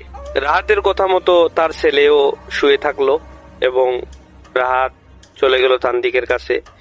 তান্ত্রিককে গিয়ে বলল, জনাব আমার ছেলে তো অনেক উপোস আছে, তার খাবার দাবার কিছুই সে আজকে আমি তাকে আপনার কথা মতো খাওয়াইনি, আপনি তাড়াতাড়ি আমাকে বলেন, কাজ বলেন, কি কাজ করতে হবে বলেন, আর আমি বাসায় গিয়ে আমার ছেলেটাকে খাবার দাবার খাওয়াই, কারণ সে দুর্বল হয়ে গেছে। তখন তান্ত্রিক বলল, আমি তোমাকে কি বলি তুমি মনোযোগ সহকারে শোনো। আজকে আমি তোমাকে যে কাজটি করতে বলবো সেই কাজটি হচ্ছে শেষ কাজ। এই কাজের মধ্য দিয়ে তুমি অলৌকিক ক্ষমতার অধিকারী হবে এবং তুমি হবে মহাশক্তিশালী একজন মানুষ হিসাবে তুমি পরিগণিত হবে এবং অনেক ক্ষমতাশালী মানুষ হিসেবে তুমি পরিগণিত হবে, এবং তোমার কাছে এমন কোনো সমস্যার সমাধান করতে পারবে তা হবে না, তুমি সব ধরনের সমস্যার সমাধান করতে পারবে। তান্ত্রিক এই কথাটি বলল এবং এই কথা শুনে, তান্ত্রিকের কথা শুনে রাহাত অনেক খুশি হলো। খুশি হয়ে বলল, জনাব তাহলে তো ভালো, আমি আপনার কাছে চিরকৃতজ্ঞ, চিরঋণী। তো আপনি আমাকে বলেন কাজটি কি, আমি কাজটি করি এবং আমি তাড়াতাড়ি বাসায় যাই, কারণ বাচ্চাটা সারাদিন কিছু খায়নি, আমি তাকে খাওয়াই। তো তান্ত্রিক বলল, তুমি তাকে যে মিষ্টিগুলো আনছো সেই মিষ্টিগুলা খেতে দিয়ে আসো, যাও। তখন বলল, মিষ্টিগুলা এখন খালি পেটে তাকে যদি মিষ্টি জাতীয় খাবার দেই তাহলে তো মনে হয় তার শরীর খারাপ করবে, সমস্যা হবে। আবার এই চিন্তা করলো এবং আরেকটা চিন্তা করলো যে হ্যাঁ, মিষ্টিটাও যদি খায়, আপাতত ছেলেটা তার মানে শান্তি পেলো, খাবার দাবার কিছু খাইলো, কিছু একটা তো খাইলো। তো তান্ত্রিকের এই কথা শুনে মিষ্টিগুলো রাহাত তার ছেলেকে দিল, বাবা মিষ্টিগুলা তুমি খাও। খাবার পর রাহাত এই তার ছেলেকে মিষ্টিগুলা দেওয়ার পর আবার তান্ত্রিকের কাছে আসলো, এসে তান্ত্রিককে বলল, আমি তাকে তো মিষ্টিগুলা দিয়ে আসছি। তখন তান্ত্রিক বলল যে তুমি যাও তোমার ছেলের কাছে, গিয়ে তাকে মিষ্টিগুলো খাওয়াও এবং সে খাওয়ার পরে যখন সে পানি বলবে, পানি তোমার কাছে চাইবে, তখন তুমি আমার কাছে আসবে, বুঝছো, তখন তুমি আমার কাছে আসবে। তো রাহাত বলল, আচ্ছা ঠিক আছে জনাব, আমি আসবো। রাহাত তখন ভাবলো যে হয়তো পানির কথা বলতেছে, তান্ত্রিকের কাছে পানি আছে, তখন তান্ত্রিকের কাছ থেকে পানি নিয়ে ওই তার ছেলেকে দিবে। তখন রাহাত বলে উঠলো যে আপনার কাছে কি পানি আছে, পানি থাকলে দিয়ে দেন, আমি তাকে খাইয়ে দিব, সমস্যা নাই। বললো না না, তান্ত্রিক বললো না না, তুমি তার কাছে যাও, তোমার বাচ্চার কাছে যাও, বাচ্চার কাছে গিয়ে তাকে মিষ্টিগুলা খাওয়াও, এবং সে যখন তোমার কাছে পানি চাইবে তখন তুমি আমার কাছে আসবে, এবং তুমি তোমার বাচ্চাকে বলবে যে আচ্ছা আমি তোমার জন্য পানি আনছি, তুমি মিষ্টি খাও, আমি আসতেছি, এই কথা বলবে। তো তান্ত্রিক কি করলো, ওই রাহাত কি করলো, তার বাচ্চার কাছে গেল, গিয়ে মিষ্টিগুলা দেখতেছে। সে তো সারাদিন উপাস ছিল বাচ্চাটা, তো বাচ্চাটা একসাথে 3-4টা মিষ্টি মুখের ভিতর ঢুকিয়ে খাইতেছে। তো এতটা ক্ষুধার্ত ছিল, মানুষ ক্ষুধার্ত থাকলে এরকমই খায়। তো রাহাত কি করলো, তার বাচ্চাকে মিষ্টি খাইয়ে দিল, এবং মিষ্টি খাওয়ার এক পর্যায়ে বাচ্চাটার পেট ভরে গেল, এবং পেট ভরে যাওয়ার পর বাচ্চাটা বলল আব্বা আমাকে পানি দাও। তখন তো রাহাতের কাছে কোনো ধরনের পানি ছিল না। তখন সে তান্ত্রিকের কথা মতো তান্ত্রিকের কাছে চলে গেল, গিয়ে বলল জনাব, আমার বাচ্চা তো এখন আমার কাছে পানি চাইতেছে, আপনি পানি দেন, আমি পানি দিয়ে আসি। তখন তান্ত্রিক বলল তুমি 1 মিনিট দাঁড়াও, রাহাতকে বলল। তখন রাহাত কি করলো, ওইখানে দাঁড়িয়ে থাকলো, এবং তান্ত্রিক গেল, গিয়ে 2 মিনিট পর একটি বড় একটি তরবারি নিয়ে আসলো। তরবারি দেখে রাহাত রীতিমতো ভয় পেয়ে গেল। ভয় পেয়ে বলল যে জনাব এটা কি আনছেন আপনি, আপনি তো পানি আনার কথা, আপনি এটা কি আনলেন? তখন বলল তুমি এই তরবারিটা ধরো। তখন রাহাত তরবারিটা ধরলো। ধরার পর তান্ত্রিক বলল তুমি যাবে, তোমার বাচ্চা তো তোমার বলছে তুমি পানি আনার জন্য, তুমি তোমার বাচ্চার কাছে যাবে, তুমি যখন তোমার বাচ্চা বলবে যে আব্বা পানি দাও, তখন তুমি তাকে বলবে বাবা তুমি পিছন দিকে ফিরে শুয়ে থাকো, এবং যখন সে শুয়ে থাকবে তখন তুমি পিছন থেকে তাকে এক কূপ দিয়ে তার মাথাটা 2 ভাগ করে ফেলবে, তার শরীর থেকে আলাদা করে ফেলবে তার মস্তিষ্ক মাথাটা। এই কথা শুনে রাহাত রেগে মেগে আগুন হয়ে গেল, কারণ সে এই বাচ্চাটাকে খুঁজে বের করলো, 10 বছর লালন পালন করলো, বাচ্চাটাকে নিজের ছেলের মতো লালন পালন করলো, এবং তান্ত্রিক এই কথা বলছে শুনে রাহাত তান্ত্রিকের সাথে ঝগড়া লাগিয়ে দিল। বললো আপনি কি বলছেন, আপনার মাথা কি নষ্ট হয়ে গেছে? আপনার বয়স তো কম হয় নাই, আপনি কি সব বলছেন? আপনার মাথা কি ঠিক আছে? আমার মাথা ঠিক আছে, তুমি শান্ত হও, তুমি শান্ত হয়ে আমি কি বলি তুমি শুনো। তুমি এই তরবারি নিয়ে গিয়ে তোমার বাচ্চার মাথা 2 ভাগ করবে, এবং 2 ভাগ করার সাথে সাথেই তোমার একটি মহাশক্তিশালী জিন তোমার অধীনস্থ হয়ে যাবে, এবং সেই জিনটি তোমার সকল কাজ করে দিবে।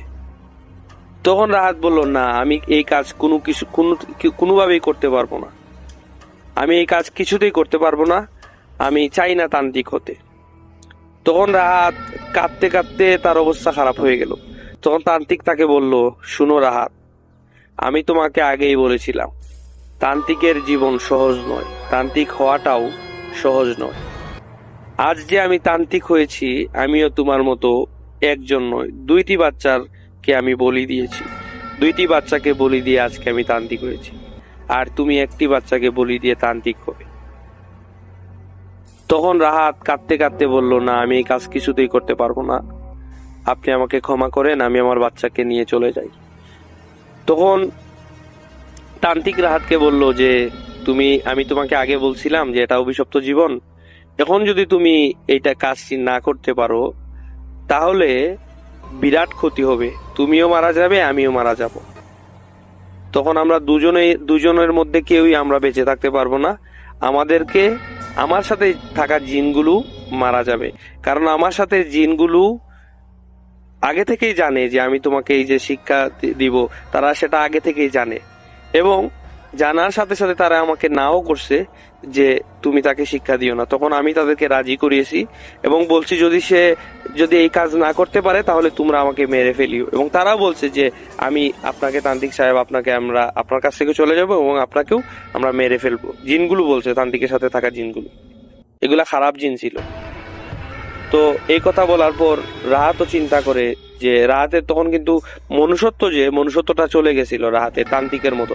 তান্ত্রিকেরও যেরকম মনুষ্যত্বটা, সে তার জিন হারানোর বয়ে হোক আর যে বই হোক, যেমন তান্ত্রিক করছিল মানে মনুষ্যত্বটা তার কাছ থেকে চলে গেছিল। ঠিক তেমনি রাহাত তো চিন্তা করতেছে যে আমি তান্ত্রিক হওয়ার জন্যই তো তাকে আনছি, তান্ত্রিক হওয়ার জন্যই তো আমি তাকে লালন পালন করছি। মেরে ফেললে কি হবে, আমি তো অলৌকিক ক্ষমতার অধিকারী হয়ে যাব। আর তান্ত্রিক তো বলতেছে আমার কাছে জিন চলে আসবে, আমি যা খুশি তা করতে পারবো, আমি মহাশক্তিশালী হয়ে যাব। তো প্রিয় লিসেনার্স, তান্ত্রিকে তাকে রীতিমতো ব্রেইন ওয়াশ করে ফেললো, বলে এরকম এরকম করো, তুমি এরকম করতেই হবে তোমাকে, তুমি তো এই ছেলেটাকে আনছোই তাকে তুমি এই কাজ করার জন্য, তাকে তুমি তান্ত্রিক হওয়ার জন্যই তুমি ছেলেটাকে আনছো, তাহলে ছেলেটাকে মারলে তোমার কি সমস্যা? তো রাহাত এই কথাগুলো তান্ত্রিকের শুনে সে ইয়া করলো, তার সিদ্ধান্ত নিল যে সে ছেলেটাকে মেরে ফেলবে, তাকে বলি দিবে, তার শরীর থেকে গর্দানটা আলাদা করে ফেলবে। তো তান্ত্রিকের কথা শুনে সে তরবারিটা নিয়ে তার ছেলের কাছে যায়। ছেলের কাছে গিয়ে প্রিয় লিসেনার্স, ঘটনাটি যখন আমি শুনি তখন আসলে আমার মাথাটা ঠিক মানে জানি না কতটুকু ভয়ঙ্কর, কিন্তু আমি নিজেও অনেক কষ্ট পাই এই সিচুয়েশনের জন্য, এই অবস্থার জন্য। আমি কেঁদে ফেলি, বিশ্বাস করবেন না প্রিয় লিসেনার্স, আমি কেঁদে ফেলি এই ঘটনাটি শুনে। তো সে রাহাত তরবারিটি নিয়ে তার ছেলের কাছে যায়। ছেলেটি বলে, আব্বা আমি পানি খাবো, আমার ভালো লাগছে না আব্বা, পানি খাবো আমি, আমাকে আব্বা পানি দাও, তুমি কি আব্বা আমার জন্য পানি আনছো? তার ছেলেটি নিষ্পাপ ছেলে তার বাবাকে বলতেছে। তখন তার বাবা বলতেছে, তার বাবার ভিতরে কিন্তু সেই রাহাতের ভিতরে আর কি মনুষ্যত্বটা নাই, চলে গেছে একবারে। তখন রাহাত কি করবে? তখন রাহাত বললো, তুই তান্ত্রিকের কথা মতোই সে কাজ করছিল, হয়তোবা ওই জিনগুলোই রাহাতকে দিয়ে এই কাজটা করাচ্ছিল। তখন রাহাত বলল, বাবা আমি পানি আনছি, তুমি ওইদিকে ফিরে ঘুমাও। ছেলেটি অনেক বাধ্য ছিল, ছেলেটি রাহাত তো আদর করতো, মায়া করতো, রাহাতকে অনেক ভালোবাসতো ছেলেটি, এবং রাহাতও ছেলেটিকে ভালোবাসতো। তারপর এক পর্যায়ে রাহাতের কথা শুনে ছেলেটি সামনের দিকে মুখ করে ঘুমালো, এবং রাহাত পিছন থেকে ধারালো তরবারিটি দিয়ে একটি কূপ দিয়ে ছেলেটির শরীর থেকে মাথাটা আলাদা করে ফেলে। প্রিয় লিসেনার্স, এই পরিস্থিতি এবং এই যে এই অবস্থাটা করার পর যখন ছেলেটির নিষ্পাপ চেহারা যখন সে দেখলো, এবং তার শরীর থেকে মাথা থেকে যে রক্তগুলা বের হচ্ছে, এই রক্তগুলো দেখে রাহাত তার মাথা ঠিক রাখতে পারে নাই। তখন রাহাত চিৎকার করে, রাহাত তখন কান্নায় ভেঙে পড়ে। কারণ তখন তার মাথাটা ঠিক হয়, তখন সে মানে তার ইয়ার মাঝে আসে, তখন সে বুঝতে পারে, তখন তার উপলব্ধি হয় যে আমি কি করলাম, আমি আমার নিজের সন্তানকে নিজ হাতে আমি বলি দিলাম, আমি এটা কি করলাম। তখন তান্ত্রিক আসলো, এসে রাহাতকে সান্ত্বনা দিতে থাকলো, বলল, রাহাত এখন থেকে তোমার সাথে জিন হাজির হয়ে গেছে, তোমার নিয়ন্ত্রণে একটি শক্তিশালী জিন চলে আসছে, তুমি এখন যা চাইবে তা হবে, তুমি যা বলবে জিনটি তাই করবে। তখন রাহাত এই ধরনের এই যে তান্ত্রিক হওয়ার যে তার ইচ্ছা, সে যে তান্ত্রিক হয়ে গেছে, এই কথাটার যে আনন্দ, সে আনন্দ কি অনুভূত করবে, সে তখন মানে এই যে তার বিবেকে নাড়া দিতে থাকলো তার রাহাতের। তখন রাহাত অনেকটা কান্নায় ভেঙে পড়ে গেল, তখন সে চিৎকার করতে থাকলো, তার লাশটার বুকে জড়িয়ে, সেই লাশটাকে বুকে জড়িয়ে, সেই মাথাটাকে তার বুকের মাঝে নিয়ে সে কাঁদতে লাগলো, ওই মাথাটার মধ্যে সে চুমু দিতে লাগলো, গালে চুমু দিতে লাগলো। তখন সে কষ্টে কি করবে সে বুঝতে পারছিল না। তখন রাহাত কি করবে সেটা বুঝতে পারে নাই। তখন তান্ত্রিক তাকে সান্ত্বনা দিল এবং বলল, যাও তুমি বাসায় যাও, আর এই মাথা দিয়ে আমি তোমাকে এই মাথা থেকে মাংস আমি তোমাকে সরিয়ে এই মাথার মুন্ডু দিয়ে তোমাকে একটি কঙ্কাল দিব, এবং এই কঙ্কালটা তোমার কাছে রাখবে, এবং এই জিনটা এইখানে থাকবে, এবং প্রতি রাতে এই জিনটা আসবে, তোমার কাছে আসবে, এসে তোমার কাছে পানি চাইবে, বলবে আব্বা পানি দাও, আব্বা পানি দাও। যখন জিনটি তোমার কাছে আসবে, এসে পানি চাইবে, ঠিক তখনই তুমি জিনকে বলবে তোমার এই কাজটি করে দিতে, ওই কাজটি করে দিতে, তখন জিনটি তোমাকে সে কাজটি করে দেবে। মানে প্রিয় লিসেনার, মানে তান্ত্রিক এই কথাটাই বোঝাচ্ছিল যে মানুষ তো বিভিন্ন সমস্যার কারণে রাহাতের কাছে আসবে, যে রাহাত আমার এই কাজে তুমি সমাধান করে দাও, ওই কাজ সমাধান করে দাও। তখন রাহাত এই কাজগুলো বলবে, ওই জিনটাকে বলবে রাত্রে যে তুমি এই কাজ করে দাও, তাহলে তোমাকে পানি দিব, যখন জিনটা পানি চাইতে আসবে, তুমি আমার এই কাজটি করে দাও, আমি তোমাকে পানি দিব, রাত এরকম বলবে। তখন জিনটি কাজ করে আসবে, তখন আবার পানি চাইবে, তখন আবার রাত এইভাবে অনবরত কাজ করাতে থাকবে ওই জিনকে দিয়ে। তান্ত্রিক এই জিনকে কাজ করানোর এই প্রক্রিয়াটি বলে দেয়। এবং এই প্রক্রিয়াটি কি বলবে, আর সে তো শোনার মতো প্রস্তুত ছিল না, সে কি করবে রাহাত, সে তো এই মাথাটা নিয়ে কাঁদতে লাগলো। তো এক পর্যায়ে সে তান্ত্রিক তার কাছ থেকে মাথাটা কেড়ে নিল, নিয়ে বলল তুমি বাসায় চলে যাও, বাসায় গিয়ে তুমি আজকে রাতেই জিনটি তোমার কাছে আসবে, আর গভীর রাতে আসবে, তুমি তাকে যা চাইবে তা তোমাকে দিবে, সে তোমার কাছে সারা জীবনই থাকবে এরকম, তুমি যতদিন বেঁচে আছো।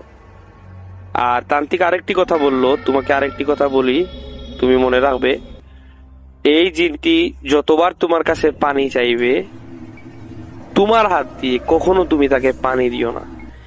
যদি তুমি তাকে পানি দাও তাহলে তুমি মারা যাবে, ওই জিনটি তোমাকে মেরে ফেলবে। তো এই কথা শুনে রাহাত তার বাসায় চলে গেল। বাসায় চলে গিয়ে সে তার তার বিবেক কাজ করতে লাগলো, এবং যেতে যেতে সে ভাবলো, আমি এই কাজটি কি করলাম, আমি তো কাজটা ঠিক করলাম না, কি দরকার ছিল আমার তান্ত্রিক হওয়ার, আমি আমার বাচ্চাটাকে নিজ হাতে মারলাম। এই কথাগুলো ভাবতে ভাবতে সে তার বাসায় চলে গেল। রাহাত বাসায় গিয়ে তার স্ত্রী তাকে দরজা খুলে দিল, দরজা খুলে দিয়ে বলল, আমাদের সন্তান কোথায়? তখন সে বলল যে আমি বলতেছি আসো। তখন বলল, তুমি ভাত বাড়ো আমার জন্য, আমি ভাত খাবো, আর আমি তোমাকে বলতেছি। কারণ রাহাত তখন তার স্ত্রীকে কি জবাব দিবে সেটা সে বুঝতেছিল না। তখন ভাত বাড়তেছিল তার বউ, এবং সে একটা বুদ্ধি বের করলো যে আমি তাকে বলবো যে তার বাবা মাকে পাইছিলাম, তার বাবা মাকে আমি দিয়ে আসছি। তো যেই কথা সেই কাজ, তার বউ আসলো, এসে খাবার দিতে জিজ্ঞাসা করলো যে আমার বাচ্চা কোথায়, আমার সন্তান কোথায়, তাকে তুমি কোথায় রেখে আসছো, একা একা বাড়িতে চলে আসছো? তখন সে জবাব দিল, আমি রাস্তায় তার বাবা মাকে পাইছিলাম, তো বাবা মাকে পাওয়ার পর আমি তার বাবা মার কাছে তাকে আমি তুলে দিয়ে আসছি। তখন তো তার স্ত্রী রেগে মেগে আগুন, বলল, তুমি এটা কোন কাজ করলে? তাকে আমরা এতদিন লালন পালন করছি, আচ্ছা তো তার বাবা মা যখন বের হয়েছে ভালো কথা, তার বাবা মার কাছে সে থাকুক, সেটা সমস্যা না, কিন্তু তুমি তো তার বাবা মাকে আমাদের কাছে নিয়ে আসা উচিত ছিল। তার বাবা মাকে আমরা আদর আপ্যায়ন করে দিতাম, খাবার দাবার খাইয়ে দিতাম, আর ছেলেটাকে আমি শেষ বিদায় দিয়ে দিতাম, তাকে আদর যত্ন করে দিতাম। তার অনেক পোশাক আশাকও আছে, আর তার জন্য আমি কিছু টাকা পয়সা সঞ্চয় করে রাখছি, সেগুলো তাকে দিয়ে দিতাম। তখন সে কি জবাব দিবে? তখন সে কাঁদতে লাগলো, রাহাত কাঁদতে লাগলো, তার স্ত্রীও কাঁদতে লাগলো। তার স্ত্রী কাঁদতে লাগলো তার ভালোবাসায়, ছেলেটির ভালোবাসায়, তার সব আগের অতীতের ঘটনাগুলো, মুহূর্তগুলো ছেলের সাথে কাটানো মনে পড়ছে, সেই জন্য কাঁদতে লাগলো। আর রাহাত তো যে ঘটনা করে আসছে, সে সেই ঘটনার জন্য কাঁদতে লাগলো।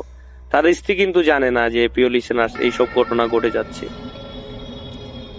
তো প্রিয় লিসেনার্স, তারা ভাত খাওয়া দাওয়া করলো, খাওয়া দাওয়া করার পর তার স্ত্রী ঘুমালো, সেও ঘুমালো।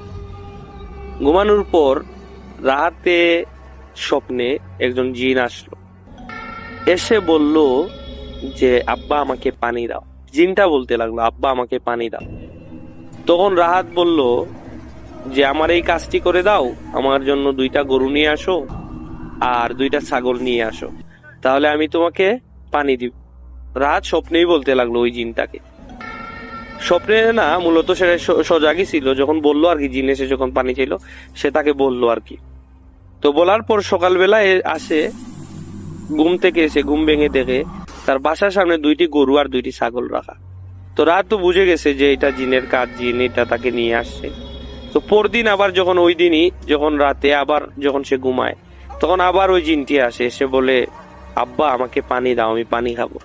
তখন রাহাত তাকে আরেকটি কাজ করতে বলে, এবং সে ওই কাজটিও করে দেয়।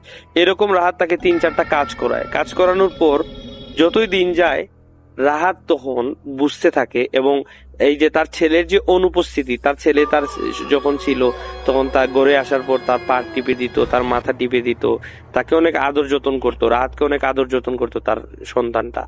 এবং এই সকল স্মৃতিগুলো রাহাতের চোখে ভাসছিল, এবং সে অনেক কষ্ট পাচ্ছিল প্রতিনিয়ত। এবং কষ্ট পেতে পেতে সে রাহাত সিদ্ধান্ত নিল আমি তাকে পানি দিব। কারণ প্রিয় লিসেনার্স, যে যখন রাহাত তার ছেলেকে বলি দিল, তখন কিন্তু তার মনে অনেক কষ্ট, সে উপোস ছিল, এবং পানি খাওয়ার যে একটা মানে পানির যে একটা তৃষ্ণা পাইছিল এবং ছেলেটাকে সারাদিন যে সে উপোস রাখছিল, সেই কথাগুলো তার মনে হতে লাগলো, রাহাতের মনে হতে লাগলো, এবং রাহাত কষ্ট পেতে লাগলো। এবং কষ্ট পেতে পেতে সে মানে নিজেকে একটা মানে কি বলবো, নিজের খুব একটা খারাপ লাগতেছিল এবং নিজেকে অপরাধী মনে হচ্ছিল। এবং সেই অপরাধী বোধ থেকেই রাহাত সিদ্ধান্ত নিল আজ রাতে এই জিনটাকে সে পানি দিবে। এখন তান্ত্রিক কিন্তু তাকে বলে দিছিল আগে যে তাকে কোনোভাবেই যেন জিনকে সে পানি না দেয় নিজ হাতে। যদি পানি দেয় তাহলে সে মারা যাবে, ওই জিনটি তাকে হত্যা করে ফেলবে। তারপরও সে এই অপরাধ বুধ থেকে সে এই যে কষ্ট সে ভাবতেছিল আর কি, রাহাত ভাবতেছিল যে আমি যদি তাকে পানি দিয়ে দেই তাহলে সে শান্তি পাবে, তার যে ভিতর, রাহাতের ভিতরটা শান্তি হবে যদি তাকে পানি দিয়ে দেয়, এইভাবে আর কি রাহাত ভাবতেছিল। তো যেই কথা সেই কাজ, রাতে যখন আবার আরেকদিন জিনটা আসে, তখন জিনটা বলে আব্বা আমাকে পানি দাও, আমি পানি খাবো। সাথে সাথে সে তার মানে এই যে একটা ইয়া ছিল, চেয়ার টেবিল ছিল, টেবিলের পাশে ছিল পানি। তো সে পানি নিয়ে কি করলো, রাহাত পানি নিয়ে ওই জিনকে দিল। তখন অদৃশ্য একটা কি যেন অবয়ব এই গ্লাসটা নিয়ে টপ টপ করে এই পানিগুলো গিলে ফেললো। প্রিয় লিসেনার্স, এই যে গিলে ফেললো, এই গিলে ফেলার যে এই বিষয়গুলা সে লক্ষ্য করছিল, রাহাত লক্ষ্য করছিল। লক্ষ্য করার পর সে কি করলো, ওই দিন জিন চলে যায় এবং রাহাত তো কি করে, রাহাত আপনার করে ঘুমিয়ে যায়। ঘুমিয়ে যাওয়ার পর সকাল হলো। সকাল হওয়ার পর রাহাত তান্ত্রিকের কাছে চলে গেল, গিয়ে বলল এরকম গত রাতে আমি পানি দিছি, ওই জিনকে পানি দিছি, আপনি তো বলছিলেন পানি দেওয়ার সাথে সাথে আমি মরে যাবো, আমার তো কিছু হলো না। তখন তান্ত্রিক বলল এটা তুমি কি করলে, তুমি তো নিজের হাতে তোমার সন্তানকে মারলে, এখন তো তুমি নিজের হাতে নিজের জীবনটা তুমি শেষ করে দিবে, তুমি তো এখন মারা যাবে, ওই জিন তোমাকে ছাড়বে না, ওই জিন তোমাকে মারবেই মারবে। তখন রাহাত বলল আমাকে যদি মেরেও ফেলে আমার কোনো খারাপ লাগবে না, কারণ আমি আমার ছেলের প্রতি যে অন্যায় করছি এই অন্যায়ের আমার বিচার হওয়া উচিত। আমি কারোর সাথে এই বিষয়টা শেয়ারও করতে পারছি না, আমি যদি মরেও যাই তাতেও আমি শান্তি। তখন তান্ত্রিক তাকে বলল না, তুমি এই কাজটা ঠিক করো নাই, এটা তোমার উচিত হয় নাই, তুমি এটা ভুল করলে, তুমি তোমার নিজের হাতে নিজের জীবনটাকে শেষ করে দিলে।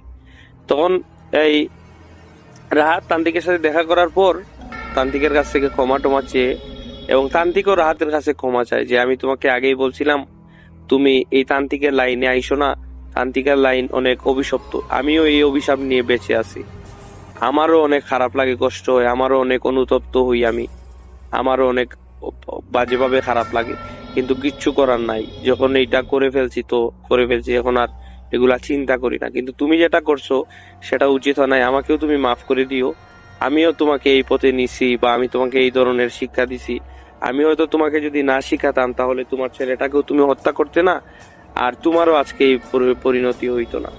তো এই কথা বলে তান্ত্রিকও রাহাতের কাছে ক্ষমা চায় এবং রাহাতও তান্ত্রিকের কাছে ক্ষমা চেয়ে দুজনের বাড়িতে চলে যায়। তো প্রিয় লিসেনার্স, বাড়িতে চলে যাওয়ার এক পর্যায়ে গভীর রাতে তার স্ত্রী লক্ষ্য করে রাহাত কোথায় যেন বের হয়ে যাচ্ছে। তো তার স্ত্রী তাকে 2-3 বার ডাকলো, ডেকে জিজ্ঞাসা করলো যে কোথায় যাচ্ছ। রাহাত কোনো কিছু বলে না। তারপর তার স্ত্রী রাহাতের সাথে বাহির হয়ে দেখে রাহাত নাই, রাহাতকে দেখা যাচ্ছে না।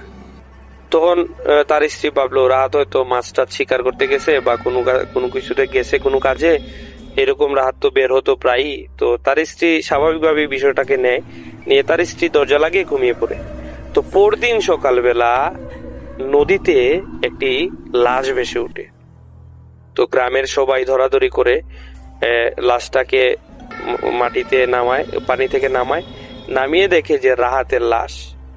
এই লাশটি দেখে গ্রামে সবার জানাজানি হয় যে এরকম রাহাতের লাশ উদ্ধার হয়েছে, রাহাত পানিতে ডুবে মারা গেছে। কিন্তু গ্রামের সবাই বলা বলি করে রাহাত তো সাঁতার জানতো, কিন্তু রাহাত কিভাবে পানিতে ডুবে মারা যায়। তো সবাই বলছে যে কোনো পানিতে থাকা কেউ হয়তো রাহাতকে মেরে ফেলছে বা কোনো কিছু হয়েছে। তো রাহাতের স্ত্রীও কাঁদতে লাগতে সে অনেক কষ্ট পায়, কারণ রাহাত ছাড়া রাহাতের স্ত্রীর কেউ ছিল না, রাহাতের স্ত্রীরও মা বাবা ছিল না, সে এখন একা হয়ে যায়, কাঁদতে লাগে, কষ্ট পেতে থাকে। তো তো এক পর্যায়ে ওই দিন তান্ত্রিকও জানতে পারে যে রাত মারা যায়। তো সে ওই দিন আর আসতে পারে না, পরদিন আসে। আসার পরে তান্ত্রিক তার স্ত্রীর সাথে দেখা করার পর তান্ত্রিক অনুতপ্ত হয় যে আজকে তার জন্য এত বড় দুর্ঘটনা ঘটলো, রাহাত মারা গেল এবং তার যে ছেলে, সেই ছেলেটাকেও সে হত্যা করলো। এবং এই যে বিষয়টা তান্ত্রিক এই বিষয়টাকে দেখে এবং চিন্তা করে কষ্ট পেতে লাগলো এবং রাহাতের স্ত্রীর কাছে গেল, গিয়ে রাহাতের স্ত্রীকে সান্ত্বনা দিতে দিতে তান্ত্রিক এক সময় নিজের অপরাধ বোধ থেকে বলতে লাগলো যে তোমার স্বামীর খুনি হচ্ছে আমি হচ্ছি খুনি। তখন রাহাতের স্ত্রী শুনে বলল, এটা কি বলেন আপনি খুনি হতে যাবেন কেন? রাহাতের সাথে তো আপনার অনেক ভালো সম্পর্ক ছিল, আপনি কেন রাহাতকে হত্যা করবেন? তখন তান্ত্রিক প্রত্যেকটা ঘটনা বলে উঠলো যে এরকম ঘটনা ঘটছে। তো এইসব কথা শুনে তান্ত্রিকের রাহাতের বউ অনেক রাগারাগি করে তান্ত্রিকের সাথে, এবং সে খুবই একটা লোকজনকে জানায় না, কারণ রাহাতের বউ যদি এই কথাগুলো অন্যকে জানায় তাহলে ক্ষতিটা তার নিজেরই হবে। কারণ এরকম একটা বাচ্চাকে সে রাহাত হত্যা করছে, এই কথাগুলো জানলেও তার স্বামীকে মানুষ ছিচি দিবে, স্বামী সম্বন্ধে খারাপ বাজে মন্তব্য করবে। তাই রাহাতের স্ত্রী আর এই সকল কথা বাহিরে কাউকে বলে না এবং তান্ত্রিকও ক্ষমা চেয়ে তার স্ত্রী থেকে বিদায় নেয়। তো এই ছিল প্রিয় লিসেনার্স ঘটনা। আসসালামু আলাইকুম।